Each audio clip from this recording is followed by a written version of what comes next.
So friends in the Pittsburgh Presbytery, I'm delighted that we're going to have a conversation as part of our P News article. And today in that conversation, I invited Matt Fricker, who is a pastor at Mount Vernon Community Church in Elizabeth, to share in that time.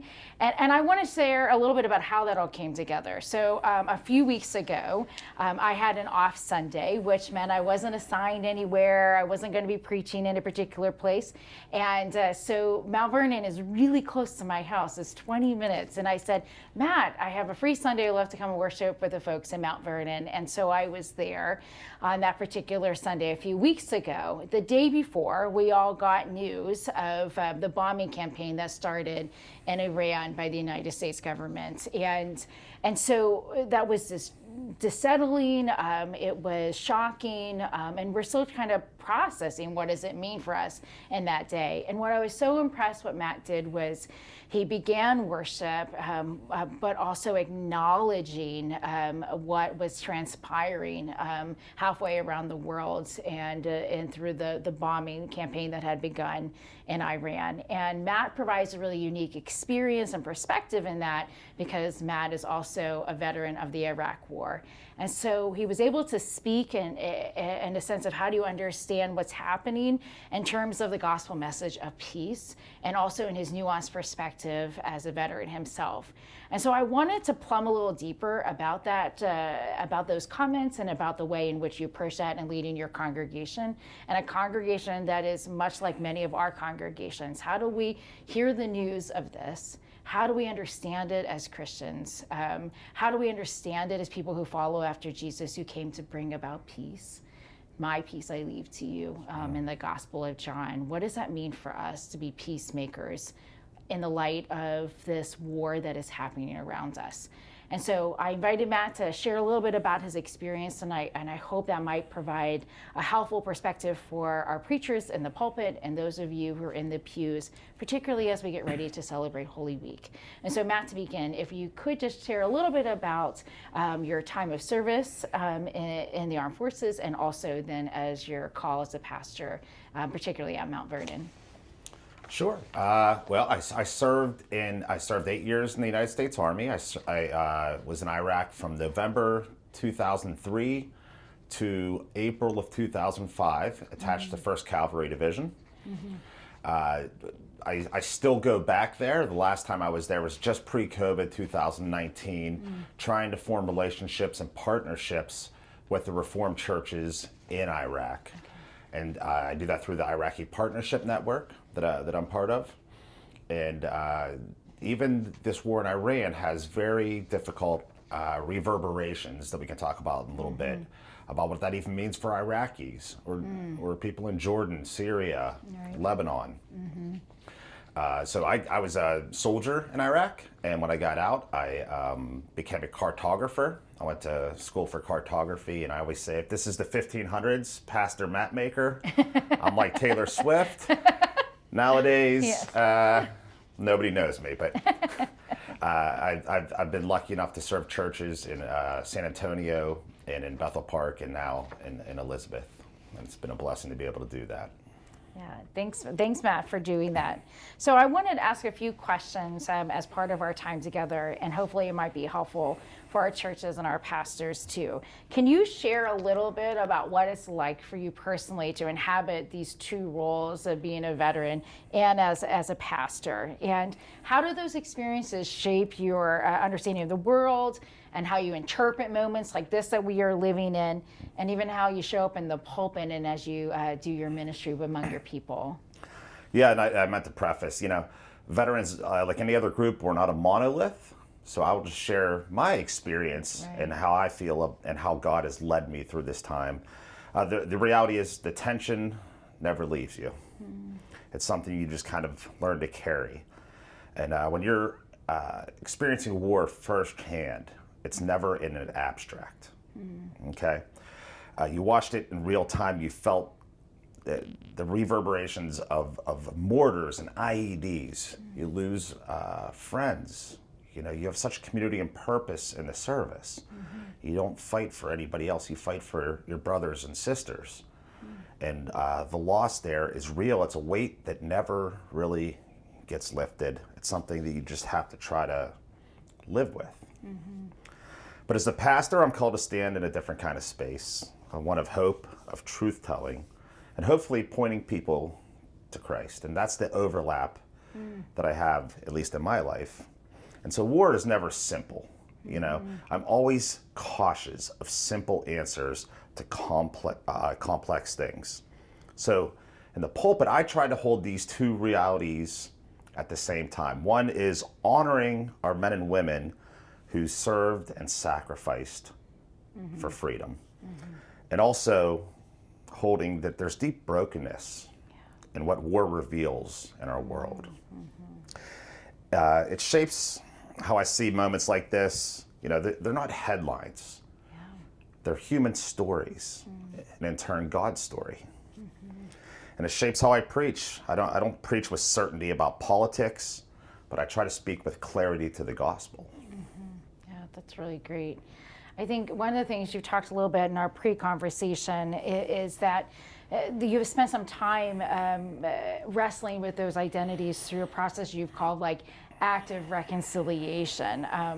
So what does that mean for you? What is that process like? How does that ongoing work of reconciliation shape who you are today and your call as a pastor and your service? Yeah. Leaving the service, it wasn't a clean break for me. It's a continuation of wrestling, and it really is. I had to come to terms with what I participated in, what I witnessed, and what I carry today.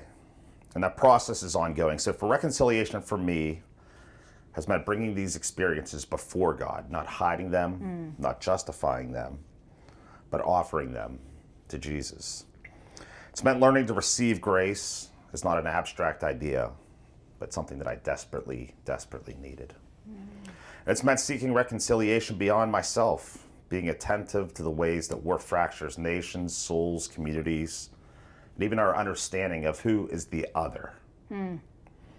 As a pastor, that shapes everything, so I try to lead with humility. I try to create space for lament, and I try to remind people that reconciliation is the heart of the gospel. Yeah. And that's not just between us and God, but between each other.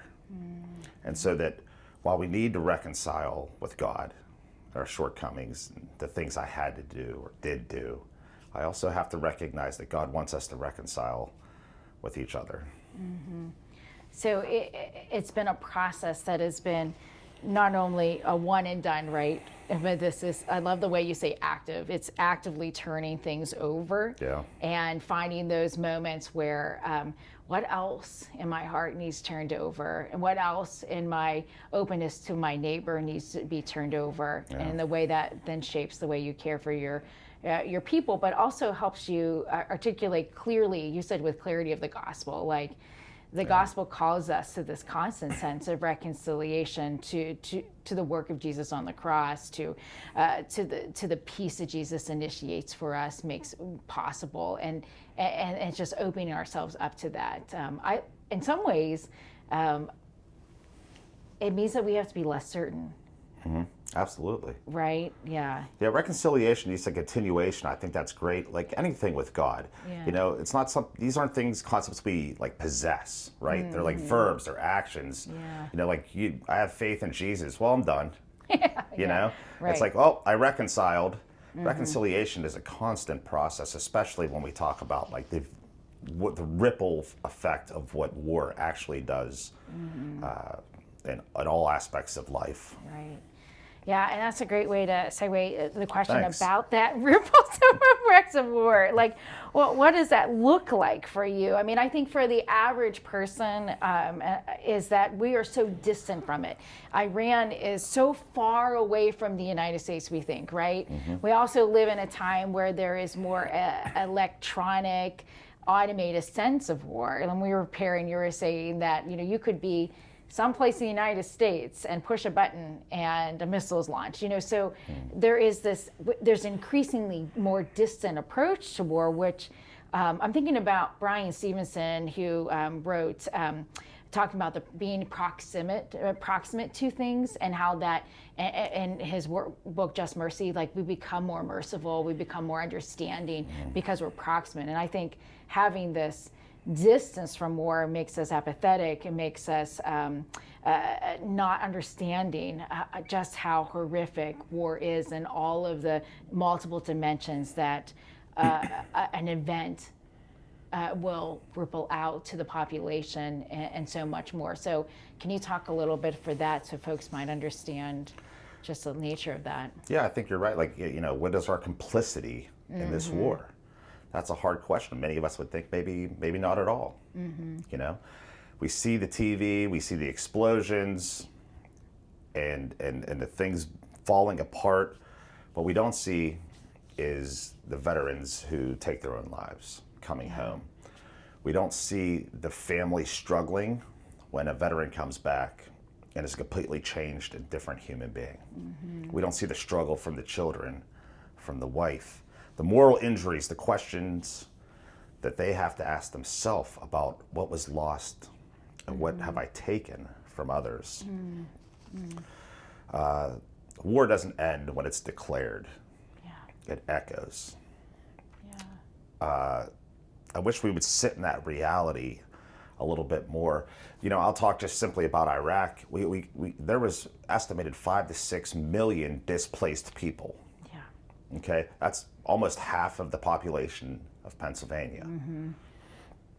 So you have generations of separation between children and parents, spouses, increased poverty, oversized loads on churches and other places that have to try to take all these people in.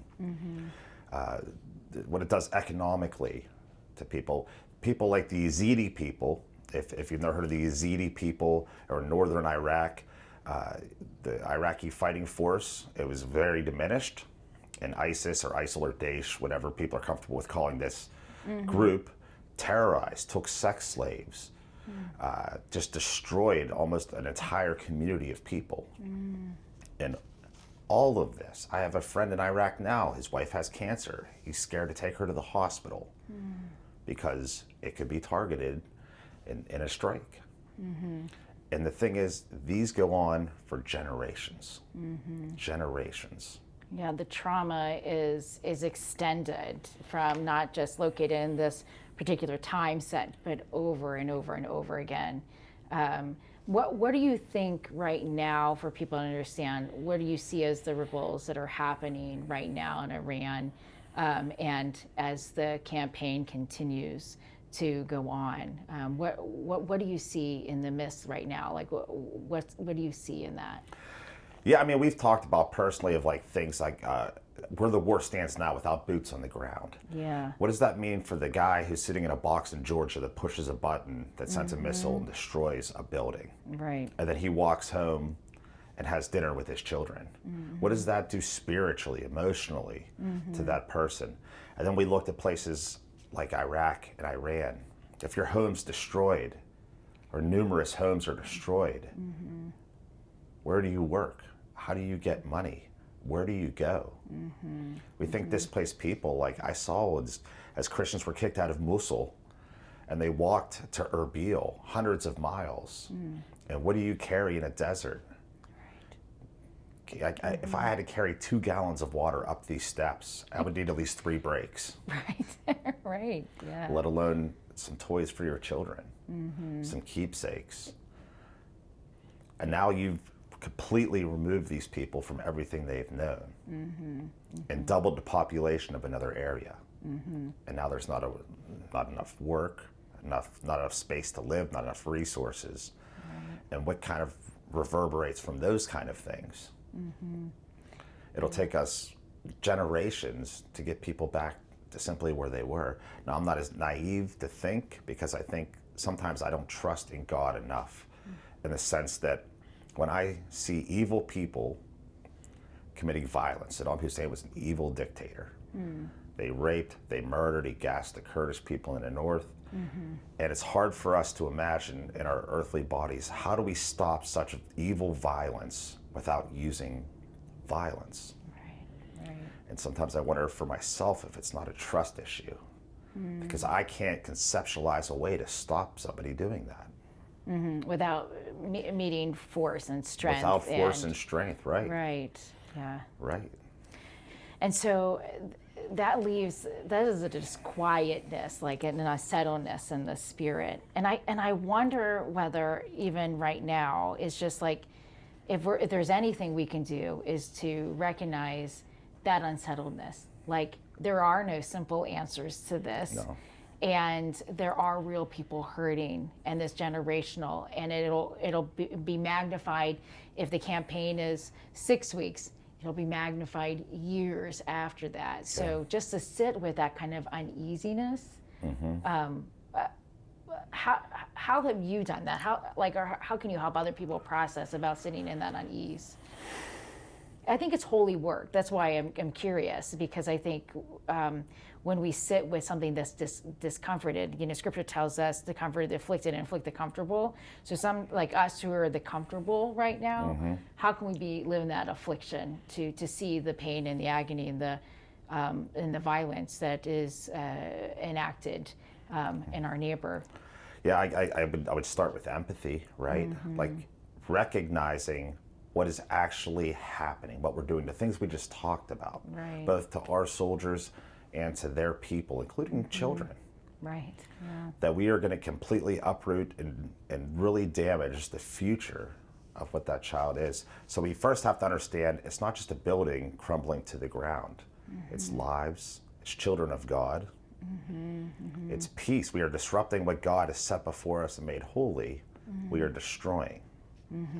Now, just because somebody else started destroying it doesn't give us the aptitude to go ahead and destroy further.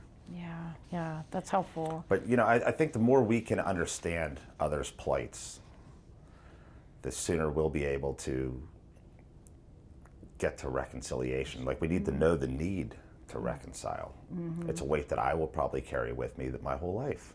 Right. Is this want and need for reconciliation, as I still see people over there struggling. Some of these Reformed churches had 300-400 people in them, and are down to about 40 people. And so we're talking about the Word of God that's been there, they would say, since Thomas took it on his way to India. I don't know. But centuries and centuries and way before we had a nation, right? Right. And now we're talking about it could be on the brink of not existing there. Yeah. There a Christian presence in Iraq and in other places. In Iran as well. Right. Right. And so, and I think that's something we forget as folks who are not totally aware of the significant and historic Christian presence in the Middle East and how it is evaporating. Well, certainly, when we start labeling Muslim nation, Christian nation, we're really diluting what God has consecrated, is that we all belong to God. Yeah, that's right. That we're not seeing each other as beloved. Yeah. But even we know it's statistically also not true. Like in Iraq, you can be a Christian. It's 1% of the population. It's probably a little bit less now, but they are Christians, brothers and sisters as well. Right. So the other thing I want to talk about is if we talk about a distinctive Christian witness, what does it mean for us about cultivating one, both for the preacher and the person in the pew that might engage this moment? I think you've already kind of talked about this, about leaning into empathy, acknowledging the image of God in our neighbor who is in Iran, who is in Iraq. That's a place, a starting point. I think, though, our temptation is high in our very polarized, partisan country that we live in this time, that we're not sure about, should we go there? Are we going to step on some toes in the process? How do we speak into that moment, not by our tribal identities in politics, but as people who are shaped by our discipleship in Jesus Christ, formed in our baptismal identities as people who belong to God, who belong to Jesus, who walk in his way in truth and life. What does that look like for you? What would you say? Well, I think you said it right. Like, our identity is not Democrat, Republican, Libertarian, whatever. Our identity is baptismal. Right. It is who God has made us. And so we have to live in this uncomfortableness. Yeah. And the more we try to get, politicians divide, Christ unites. And so we have to first and foremost recognize we should be grieving war and loss on both sides. Like, we can't simply think it's us versus them. You said a little bit about lament. Is that where you would find that here earlier? About the power of lament? Yeah, I mean, we talk about, like, how do you justify war? And there's been how many books written on just war theory, and I've sat with chaplains at their national conference, military chaplains, and just war theory. But how can you justify the loss of life? And the question comes, can we lament and grieve for the damage that we have done to others? Or are we only recognizing the lament of the things that happened to us? Oh, wow. Yeah. How would you encourage folks in the pews and the preacher in the pulpit in that way? Like, what does that look like? Yeah. How have you been able to do that? I don't know that I have been able to. When we talked earlier about complicity, like, I feel, obviously, as a soldier that went, witnessed, shared, took part in, I feel that fully complicit in the damage that has been done. So lament, I guess, in this case, comes easy to me. I've seen the damage firsthand. I've felt the pain. And when we went back on that trip, there's been times where I've sat with young men and apologized if I've hurt them or done them. We wrote that overture on removing depleted uranium from Iraq because, uranium is dense and, it's not going to give them cancer, but it's a heavy metal. Think like lead in the Flint, Michigan drinking water. Like, the heavy metals, especially in an arid climate, could deteriorate. I mean, that stuff has a shelf life of like 1 billion years or more. Like, what is our complicity in that? What's our responsibility? What's our responsibility? So as an American, say if I didn't serve, what is my responsibility in lament? What is my responsibility in reconciliation if I didn't vote this way, or I don't think this is a good thing? What is our responsibility in those type of actions? Right, and in some ways it's just surfacing the questions. Yeah. Because that is an uncomfortable place to be in at times, to say, this is happening around me. I don't understand it. I don't understand how to reconcile it with my faith. I don't understand the full effects of war. But to open myself up to hear the pain and the suffering of somebody who I don't know, who doesn't look like me, who's been affected by, as an innocent person, caught up in this. So the soldier who comes home, how do I respond to that? But I think in some ways you're inviting us to surface the question, like, we should be thinking deeply about this. We should be praying deeply. Absolutely, yeah. I mean, our hope is in Jesus Christ, not military strength. Right. And what you said just summed something in my brain is, it's easy for me, even for myself, to get caught up in like the damages I might have caused in war, and forget about the damages I caused to my relationships when I came back as a broken, angry, bitter human being. Yeah. The damage that I did to almost every relationship I had, which would be almost completely destroyed. And I should be lamenting those things as well, and reconciling those things. Yeah. And sometimes they can be harder because people would say, well, I understand. But the understanding doesn't take away the pain that occurred through that. What has been the gift of that reconciliation for you? Even though, like, I can imagine people in the good ways are saying, well, I know that was a hard time for you, but it seems like it did something for you. No. Okay. No, I'm just kidding. Like, well, maybe not. You know what? It has brought me a sense of the peace that surpasses understanding. Yeah. I have a comfort in my soul and a peace in my soul, and it's not a lovey-dovey, fuzzy kind of thing of like, oh, that really felt good. Like, you helping somebody at a food bank where you're just like, oh, that really felt good. it often still has a heaviness to it. Like I can still feel the weight of the damage that was done. But what I know that it has come from it is I've been able to build relationships with others. I've been able to further live into what God has called me to do. And none of that would be possible without the first steps in reconciliation. Wow.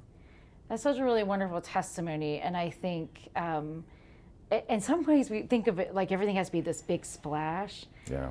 But you've just kind of really brought it so that can be held and so personal, like to say it's one-to-one. Yeah. It moves beyond that. In just the same way there's ripple effects of war, there's ripple effects of peace and reconciliation.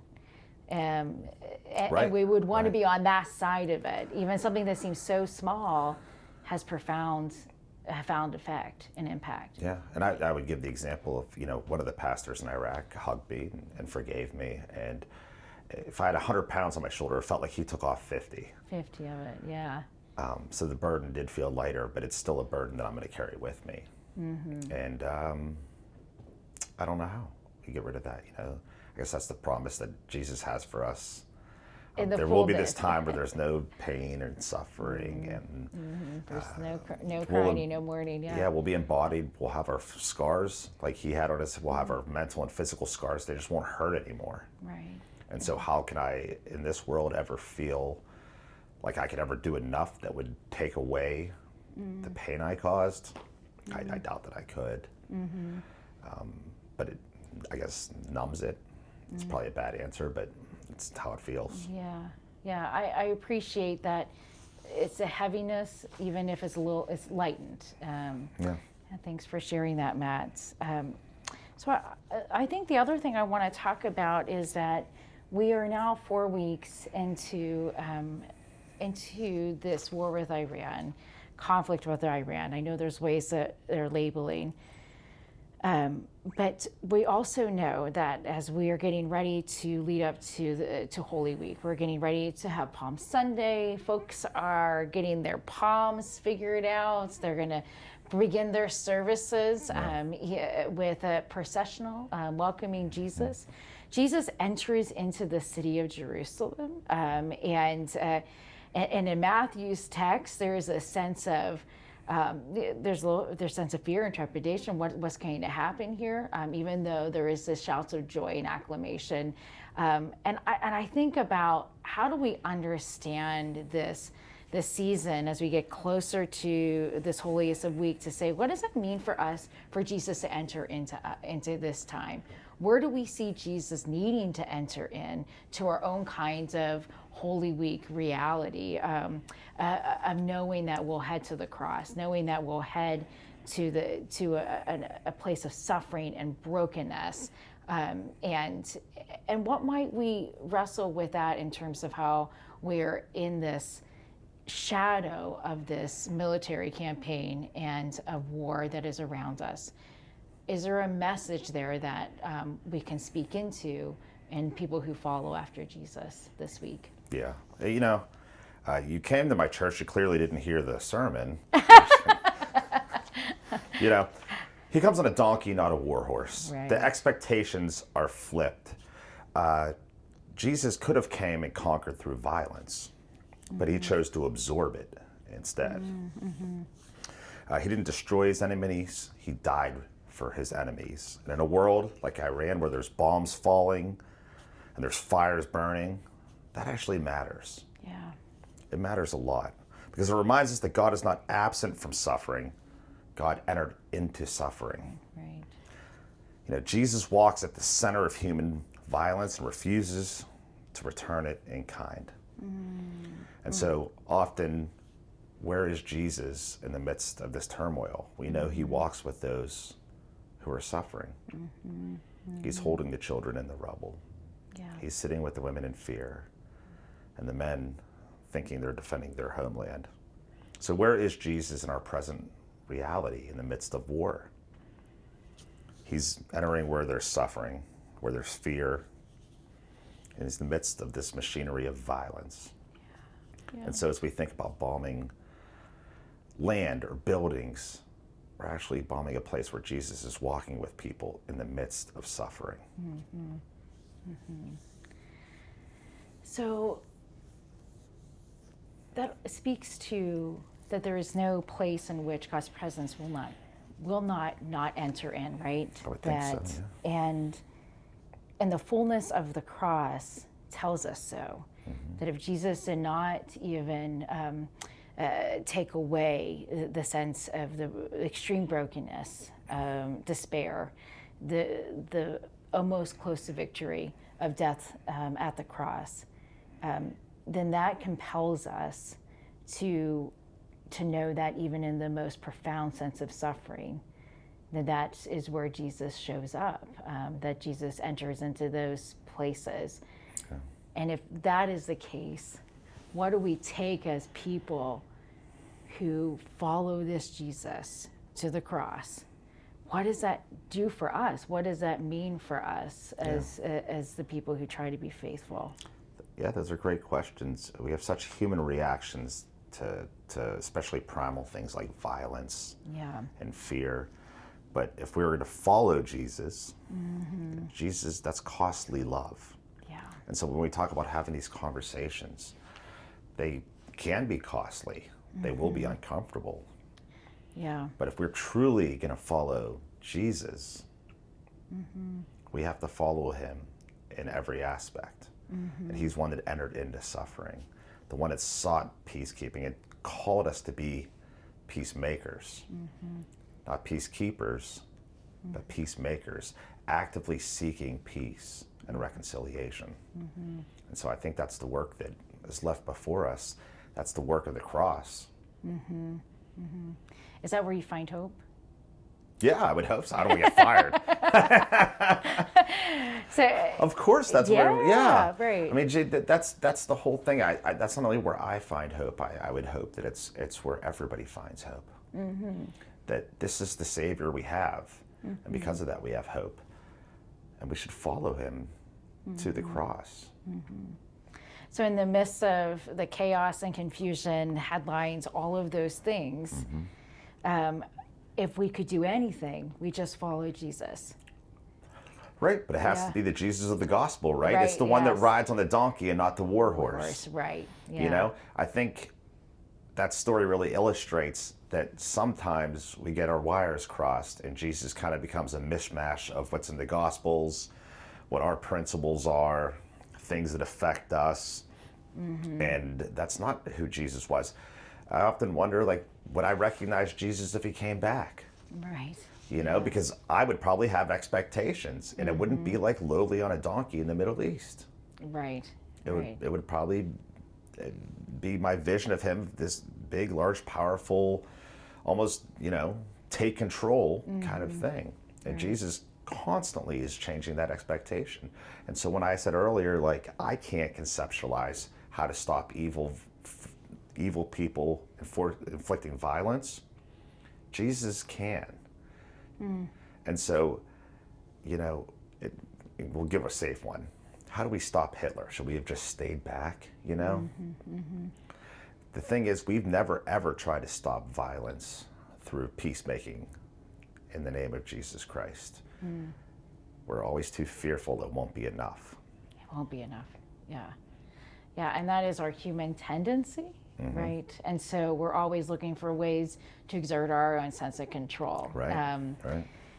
And so if you had a word to encourage pastors who are going into the pulpit, getting their message ready, people who are in the pews, what would be that as we head into these last days of Lent and as we prepare for Easter in the midst of conflict and war and violence? Yeah, I guess it would just be shalom, right? It's the sense of peace, but it's wholeness, it's contentness in what God made you, but also in what God made for us, this world. That we should be actively seeking ways to stop violence, not with violence, but actively trusting in Jesus Christ, and that's reconciliation work. The more we can share in costly love that recognizes suffering and sit with it, the longer we do that and the more empathetic we can be, the stronger we can be in the hope of the cross. Because that's the work that Jesus did. That's the peacemaking that Jesus is talking about. It's not absolutely passive that we don't do anything or we don't engage with it. It's sitting in the uncomfortableness of knowing the pain that this is going to cause and trying to see that so that we can reconcile with each other and with God. Yeah. Well, thanks, Matt, for taking time to talk with me and sharing your story and your message, and also giving us a sense of encouragement in the midst of all that is happening, even as we are preparing to celebrate and walk with Jesus through Palm Sunday to the cross, and to the surprise of the empty tomb on Easter Sunday. So I really appreciate you taking time. And I hope and thank everyone for watching and listening to this story. And I hope it might encourage you and your particular witness as you seek to follow the Prince of Peace.